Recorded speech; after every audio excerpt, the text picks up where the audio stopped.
两个男人在古墓里睡觉，突然雷电闪过，对面墙壁上竟出现了诡异的一幕。胖子，怎么了？我过来看。墙壁上竟出现了一群人影，这群人不仅穿着现代的服饰，还拿着手电和洛阳铲。吴邪越看越疑惑，因为他在里面发现了三叔的影子，而三叔旁边的人都在穿潜水服。吴邪立马想到了壁画上的内容，再结合地上的水渠，吴邪判断雷城的入口就藏在水渠里。可当他兴奋地将这个消息告诉小哥时，小哥却直接一掌将他拍晕了过去。他太亢奋了，身体会很快衰竭，最近咳的都是血，现在不能再透支体力，必须请示休息。吃了什么呀？解力剂，这东西不好找啊，上哪儿找的呀？我随身带着。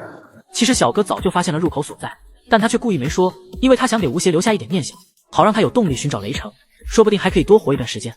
与此同时，焦老板也在刘丧的带领下来到了塔林，不过刘丧已经发现小哥他们的踪迹，正好焦老板让手下扎营休息，刘丧便故意和焦老板手下发生了冲突，借着被焦老板手下胖揍的时机，用石头使劲的敲击石块。很快小哥就发现了动静，等小哥赶到现场时，发现黑瞎子已经被锁在了树上，刘丧也被打得奄奄一息。但焦老板的营地戒备森严，还有小白作为人质，小哥也不敢贸然行动，只好先用悄悄话回复刘丧，再回去找吴邪制定救人方案。听到偶像声音的刘丧当即松了口气，而此时的焦老板却对小白动起了歪心思。殊不知他们的末日即将来临，因为铁三角已经抵达战场，他们刚想营救黑瞎子，却发现他手上的锁是特制的，如果强行打开手就废了，眼下只能找到对应的钥匙。众人无奈之下先躲进了帐篷，好在胖子看见了老熟人红红，下一秒帐篷里出来了一只不断摆弄的手，红红一看是在招呼自己就走了过去，结果却被胖子给拽了进来。这样我没有看到过你们，你们也没有看到过我，好不好？我就先出去了。站着。胖子刚想威胁红红，岂料他立马就答应了帮忙，不过他有一个条件，那就是事成后吴邪得带他一起离开。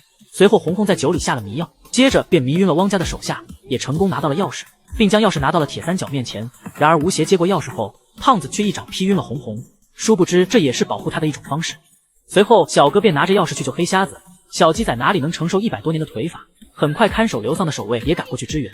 吴邪和胖子见状赶忙营救刘丧，可刘丧却告诉吴邪小白有危险，因为帐篷里已经传出了小白的惨叫声，原来他正在被李大江欺负。好在吴邪及时赶到，当场就把这个流氓处决掉。随后两方人马就是一顿火拼，但是对方人多势众，吴邪几人只能边打边退，直到被逼进了塔楼里。岂料胖子发现自己中了流弹，怎么谁的血呀？下一秒胖子就两眼一闭倒了下去。突如其来的变故让所有人都不知所措，直到吴邪检查伤口才发现只是一处皮外伤。与此同时，汪家人也追了上来，小哥当即使出双指探洞，一扇暗门立马出现在众人眼前。